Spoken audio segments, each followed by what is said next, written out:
Hi there, welcome to the channel. Today let's talk about some Singapore tips, what we absolutely loved about Singapore, and one thing that people are not really talking about. So let's get started. So here we are with our first hurdle. Our bags are packed, we're excited to go, but we can't check in online. Why? Before visiting Singapore, you must complete an SG arrival card within 3 days of arrival. You can do this easily on the official Singapore immigration website. But one thing that caught us off guard is the site mentions you should have proof of onward travel. We didn't have a return ticket, therefore we had to show the airline staff a separate booking to prove we were leaving Singapore. So make sure to have proof of departure from Singapore, even if it's a different airline.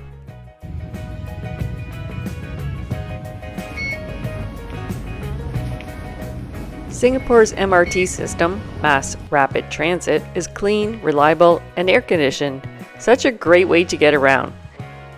Now don't forget, like I did, and pull out the snack because there's no eating and drinking aboard.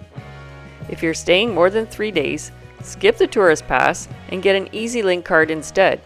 It costs about $5, is reloadable, and it doesn't expire. You can use it on both trains and buses, and it's available right at the airport or at any MRT station. Super convenient. On escalators, stand to the left and let faster walkers pass on the right. It keeps things moving. Eating at a hawker center is a must in Singapore. They're full of delicious and affordable dishes from around the world. One tip, bring your own napkins or tissue. The stalls don't seem to provide them, and I only saw one person selling small packets. So don't forget, you may really want one after all that yummy food. You've got a little something on your face. If you enjoy wine or other alcoholic beverages, buy it at the duty-free shop when you arrive at the airport. You're allowed up to 2 bottles of wine per person. Alcohol in Singapore can be pricey, so it's a great way to save. And, well, we had some celebrating to do. No judging. There's so much to appreciate in Singapore. The public transit system is very clean and efficient. People are considerate, even of noise levels. They don't talk loudly on their phones, and it's a peaceful ride. Multicultural harmony is inspiring. Different cultures and religions living respectfully side by side, together offering excellent international food in the hawker stalls. We felt 100% safe, whether it was day or night. The mix of modern architecture and preserved historical buildings, along with green space, is just stunning.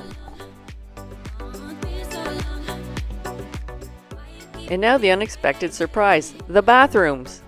Okay, this might sound strange, but I really was impressed by some of the bathrooms in Singapore. The toilets had high-end bidets with front and back options, warm or cool water, blow dryer, heated seats, and even a relaxing waterfall sound machine. I couldn't believe it. Frothing waterfalls. Even our airline bathroom had a bidet. We absolutely loved our time in Singapore and hope you get to experience it too. If this video helped you, please give it a thumbs up, leave a comment, subscribe for more travel tips and adventures, and see our other 2 Singapore videos for things to see and do there. Thanks for watching and wishing you safe travels wherever you're headed next.